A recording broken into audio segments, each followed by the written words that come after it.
Hey guys, it's Osby from Rough Country.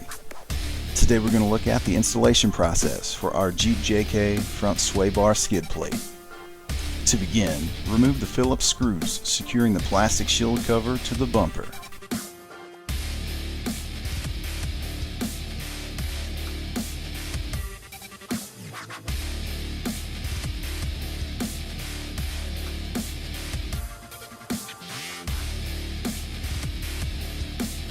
Remove the passenger side sway bar bracket bolts.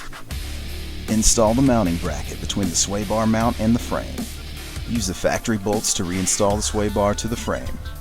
Then repeat on the driver's side.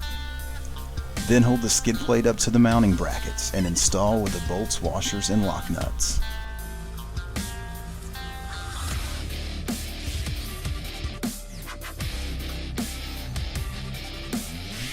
Using a 13/32 drill bit, drill through the front support bar and insert flag nuts on the back side. Finally, use the supplied bolts, washers, and lock washers, and then tighten.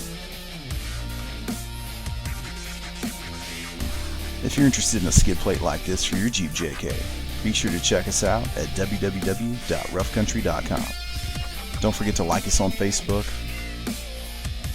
subscribe to us on YouTube, and follow us on Twitter. From Rough Country, I'm Osby, and we'll see you next time.